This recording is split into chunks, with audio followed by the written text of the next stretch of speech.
Bien, gente, cuando les parezca, arrancamos.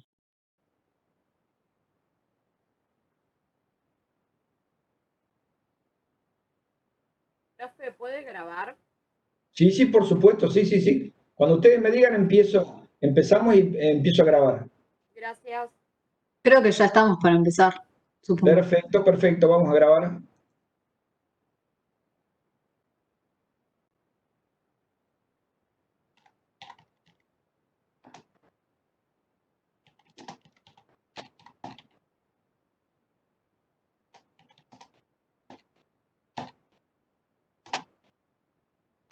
Bien, ahí le estoy poniendo nombre al archivo. El otro día terminé como a las 12 de la noche de convertir los archivos y subirlos a la nube.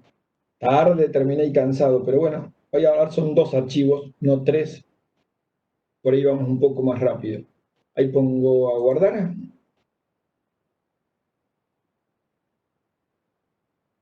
Bueno, ¿arrancamos? Dale. Perfecto.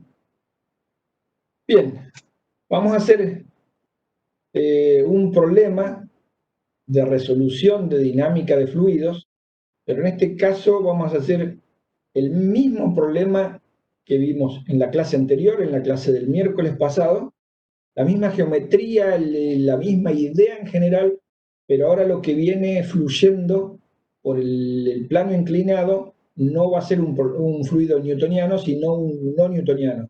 En particular vamos a trabajar con algún newtoniano, no newtoniano de los raros, que es un plástico de Bingham. Entonces,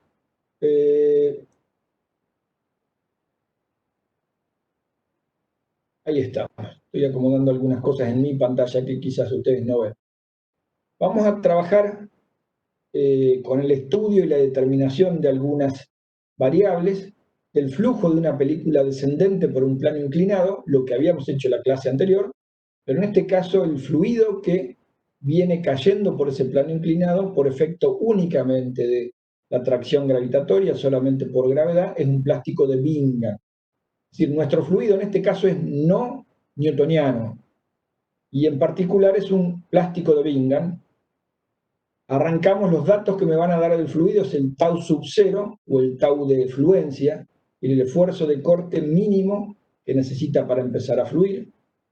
Esta viscosidad cero, que no es la viscosidad aparente del plástico de Bingham, pero sí tiene unidades de viscosidad, y la densidad de ese fluido, que por ser fluido flujo isotérmico y a presión constante, vamos a considerar que esa densidad es constante.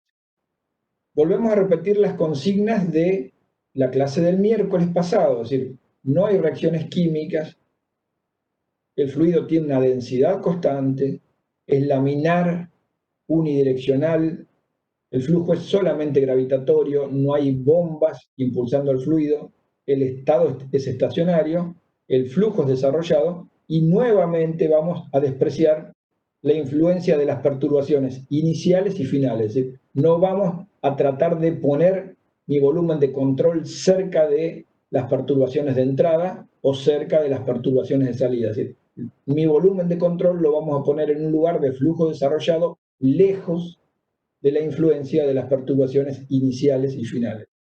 Es decir, exactamente lo mismo que charlamos la clase anterior, pero ahora lo que cambia es el fluido, que insisto, es un plástico de Bingham, es un no newtoniano que tiene un comportamiento de un plástico de Bingham.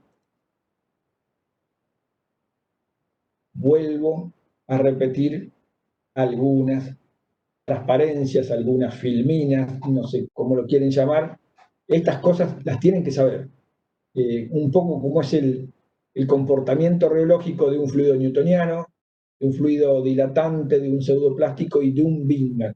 Recuerden, por ejemplo, para un plástico de Bingham, en este punto, en esta velocidad de deformación, la viscosidad aparente es la pendiente de una recta que viene desde este punto hasta el origen de coordenadas, ¿sí?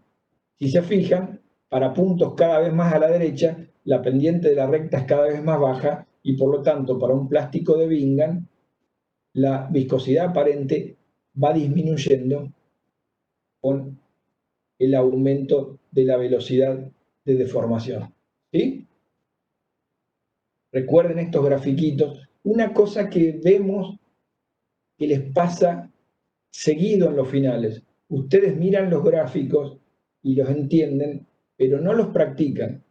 Mi consejo es, miraron los gráficos, tratan de memorizarlos o de encontrar alguna forma de que les queden grabados en la cabeza, cierren el libro o cierren el apunte y agarren hojas en blanco y traten de dibujarlos y después verificar si lo que dibujaron es parecido a lo que quisieron memorizar.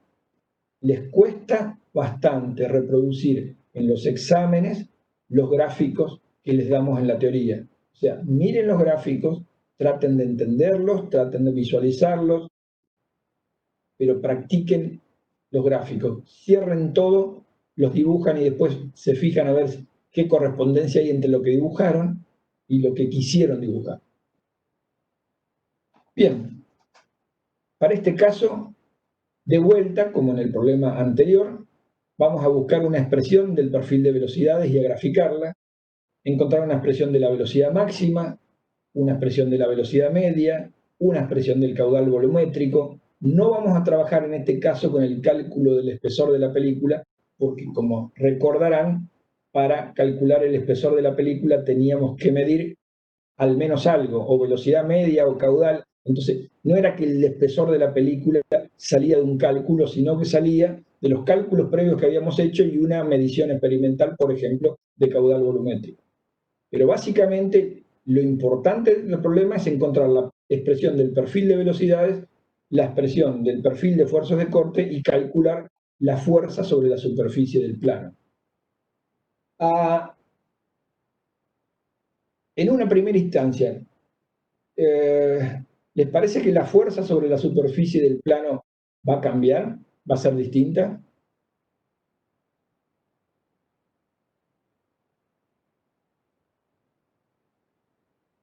¿No va a seguir siendo la misma?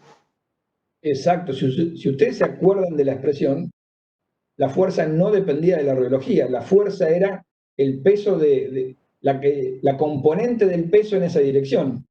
Vamos a ver si llegamos a lo mismo, pero esa conclusión tiene que estar ya casi antes de empezar el problema. Si calculé la fuerza para un newtoniano, la fuerza para un no newtoniano, me va a dar lo mismo en este caso particular, ¿sí? Bien. Te va a dar lo mismo en el caso de que no dependa de la radiología. Exacto. Pero como en el caso anterior no dependía de la radiología, vamos a ver. Les puedo asegurar que sigue sin depender de la radiología. Y vamos a verificarlo. Repito, hasta el cansancio, la forma en que les recomendamos trabajar. Diagraman bien su sistema, seleccionan con ingenio y con inteligencia su sistema de coordenadas y después arrancan. Yo tomé exactamente el mismo sistema de coordenadas que la otra vez, armé el mismo sistema, ¿sí? De vuelta, las condiciones son las mismas. Z varía entre 0 y L, y es perpendicular al plano graficado, varía entre 0 y W, donde W es el ancho del plano inclinado. X varía entre 0 y delta, donde delta es el espesor de la película descendente que no es dato, y tenía como una condición seguramente que para todo X igual a 0, la interfase fluido-aire, la presión es la presión atmosférica. ¿Sí? Lo mismo que teníamos para el otro problema. Pero acá tengo un plástico de Bingham. Y si ustedes recuerdan, hasta que no supero esta tensión mínima, ese plástico de Bingham se comporta como un sólido. Es decir, si el tau no supera este valor, ese fluido en realidad se comporta como un sólido y no como un fluido.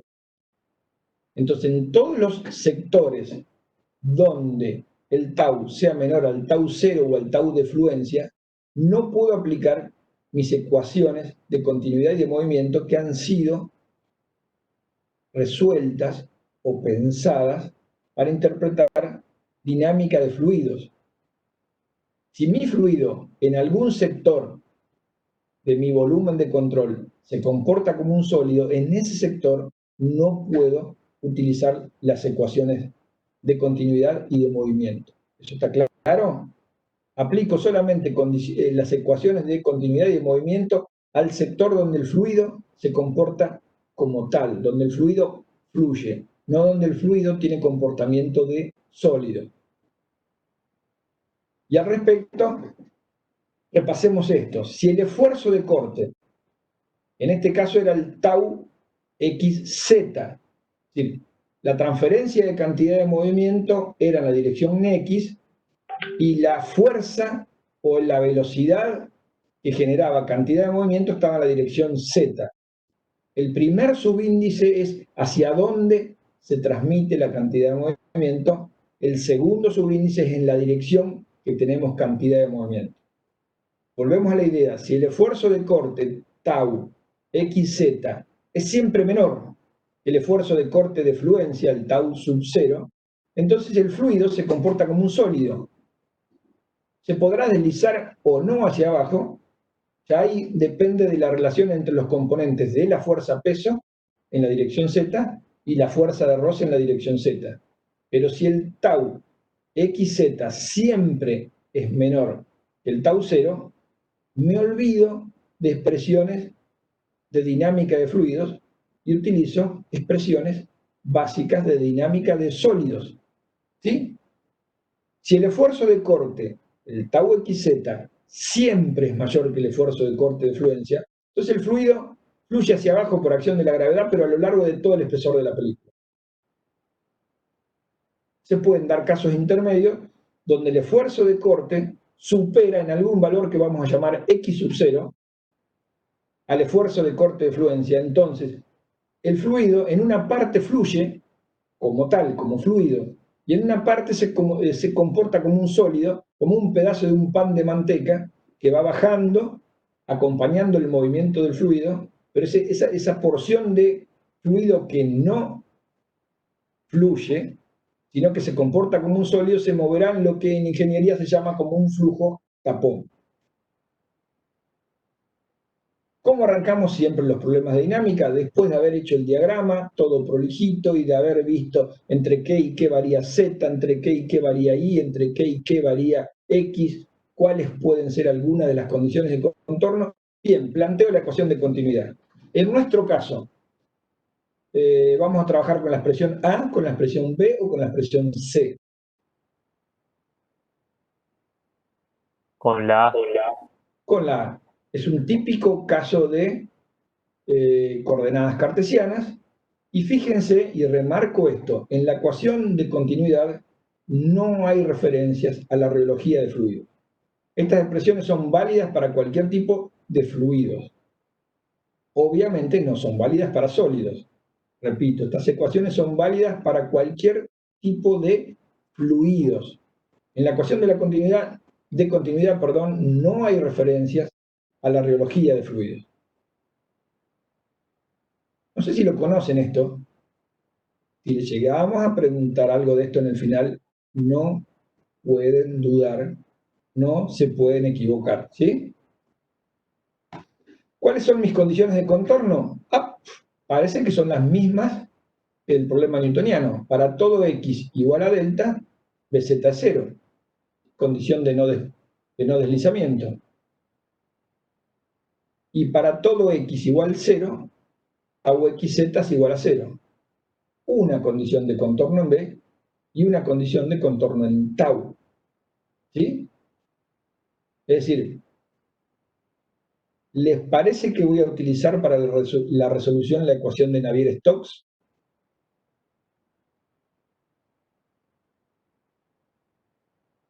No, porque era válida para newtonianos. Exacto.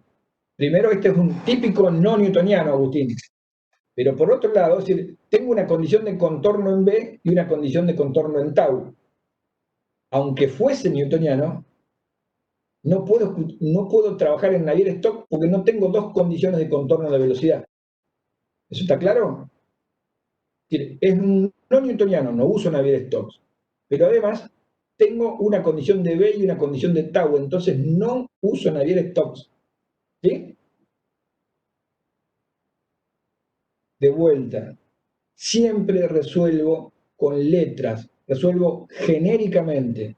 Cuando llego a una expresión, verifico consistencia dimensional, es decir, pongo todo lo que tengo unidades y veo que las unidades resultantes son las unidades de lo que estoy buscando. A partir de verificar consistencia dimensional, no antes, reemplazo letras por datos y realizo cálculos. Y una vez que tengo un valor, analizo signos, analizo significado físico, analizo a ver si hay alguna consistencia o una inconsistencia en el valor que resulta de esos cálculos. ¿Sí? Nunca dejen de analizar el sentido físico de esas cosas. Nos ha pasado veces, teníamos una vez un problema en un parcial y había que hacer un diseño de cañerías y había un tachito como a 6 metros de altura y de ahí había que llevar agua hasta una ducha que estaba en un camping ahí nomás a 2 metros. El cañito que llevaba el agua era un cañito de media pulgada, de 3/4 de pulgada, un cañito de nada, y había que calcular la potencia de una bomba. Un grupo trabajó bastante bien, resolvió genéricamente, verificó consistencia dimensional y después se equivocaron con los cálculos entre kilogramos sobre metro cúbico y gramos sobre centímetro cúbico. Hubo un error de cálculo, sobre todo un error sencillo de cálculos, y cuando calcularon la potencia de la bomba, le daba 1.000.000 de HP. 1.000.000 de HP le daba una bombita de juguete para llevar un chorrito de agua a la ducha de un camping chiquitito. Presentaron eso, obviamente fueron desaprobados, y una de las cosas que nos decían, pero nos equivocamos en los cálculos. No, no solamente se equivocaron en los cálculos, sino que no llevaron a cabo esta etapa de analizar el significado físico. ¿Sí? Les daba 1.000.000 de HP. ¿Ustedes tienen idea qué potencia tiene un auto común de calle?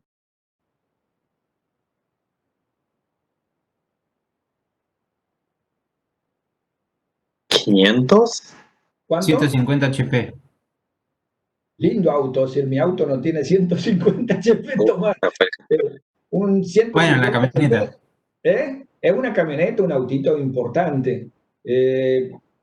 Para que se den una idea, mi moto tiene unos 25 HP, mi auto tiene unos 90, 100 HP, mi cortadora de pasto tiene 1 HP. Y hablamos de es decir, si uno piensa en un auto de competición, puede pensar en, qué sé yo, una locura, un auto muy potente, 1.000 HP. Ahora están todas las pruebas, estoy todo el día mirando el tema de todas las pruebas previas para Le Mans, los autos hermosos, pero estamos hablando de potencias que no superan los 1.000 HP. Entonces, pensar que una bombita de uso hogareño para manejar un caudal chiquito da 1.000.000 de HP no es un error de cálculo, es un horror de cálculo y una falta de análisis de significado físico. ¿Sí? Entonces, mientras ustedes son estudiantes, un error de esos es un desaprobado, listo, erraron. Pero si ustedes son profesionales, un resultado de eso básicamente es decir, pasá a cobrar lo que te debemos del mes y no vengas nunca más. Entonces, una vez que sean profesionales, esos errores se pagan muchísimo más caros. Entonces, insisto hasta el cansancio con esa idea de que hagan bien el grafiquito, elijan bien el sistema de coordenadas, hagan todo un esquemita prolijito, elijan bien el sistema que van a utilizar de resolución y después resuelvan genéricamente, no metan datos en las ecuaciones, no metan ni una densidad, ni una distancia, nada, o L o G o D, genéricamente, siempre resuelvan genéricamente. Verifiquen consistencia dimensional, hagan los cálculos, tengan cuidado de no equivocarse con los cambios de unidades y después analicen significado físico.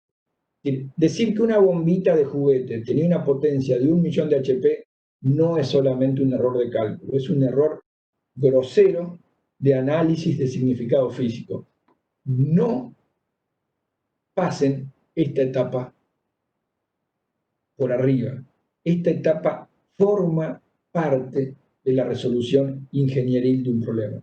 Puede ser que a ustedes les dé el cálculo 1.000.000 de HP y pongan, me parece raro, Julio, debe haber un error, pero no lo encuentro, me parece un valor muy alto, me parece un valor atípico, o no se me ocurre pensar una bomba de 1.000.000 de HP, en algo le erré. Si ustedes hacen eso, bueno, ustedes realizaron esta etapa, se equivocaron con los cálculos, pero analizaron bien el significado físico. Y eso es tan importante como cualquiera de las otras etapas.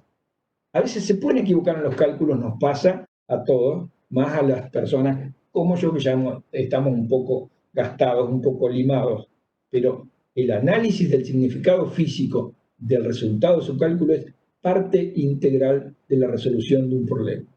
¿Sí? Bien, ecuación de continuidad. Planteamos la ecuación de continuidad en rectangulares, era lo mismo que antes. D de z a de z es 0. Pz no es función de z. Nada que no sepan. Hasta acá no apareció la reología. Vamos a trabajar con las ecuaciones de movimiento. Obviamente vamos a trabajar con A, B y C, no con D, E y F, que son para un newtoniano. ¿Eso está claro?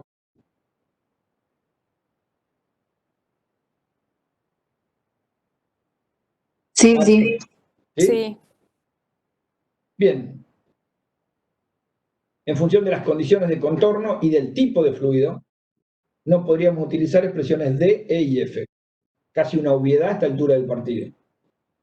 Planteamos la componente X, obviamente me da que ceros menos la derivada parcial de la presión con respecto a X, este X tendría que ser minúscula, perdón, la derivada parcial de dp con respecto a X más rho Gx, fluido estática en la dirección de no movimiento. Componente Y, 0 es igual a 0, nada nuevo. Componente Z, la planteo, me queda la misma expresión que tenía para el newtoniano, que resolvimos el día miércoles. Que Z era G por coseno de beta, de P al Z considerábamos que era 0, me quedaba esta expresión reológica. Nada nuevo. Integraba con la condición que para todo X igual a 0, tau XZ es 0, entonces el C1 era 0. Encuentro la expresión, el perfil de fuerzas de corte, de vuelta digo que es un perfil lineal de fuerzas de corte, agregué con respecto a la clase anterior que es válido para cualquier reología. Es positivo y los valores extremos ya lo habían visto. Si X era igual a 0, el tau era 0. Si X era igual a delta, el tau era densidad por gravedad, por coseno del ángulo beta, por el ancho o espesor de la capa que fluía hacia abajo por gravedad. Hasta acá esto estamos bien.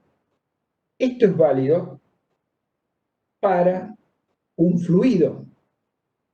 ¿Sí?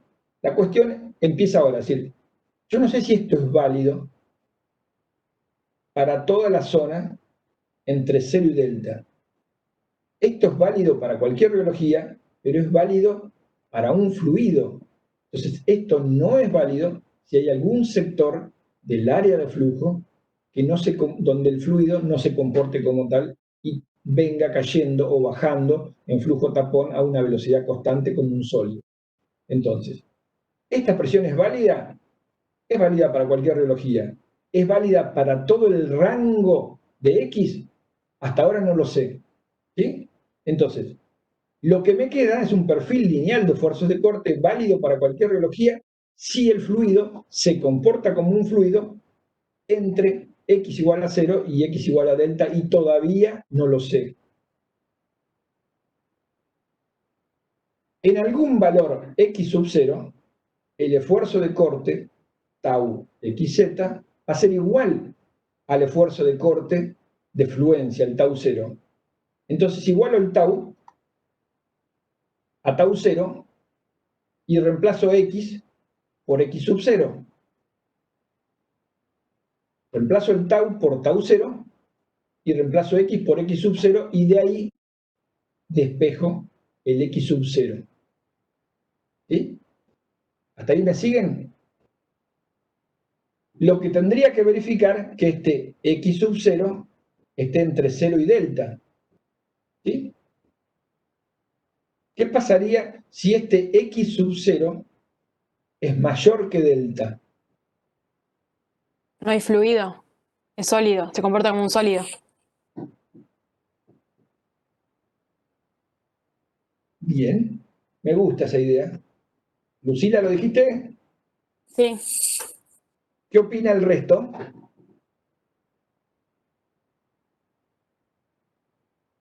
Si el tau supera el valor de tau 0 en un valor superior a X0, quiere decir que el fluido en realidad no fluye.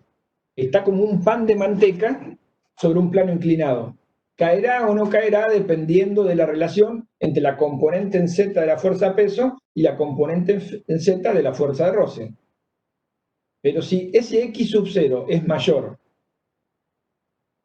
que delta, el problema es un problema de dinámica de cuerpo sólido y no es un problema de dinámica de fluidos.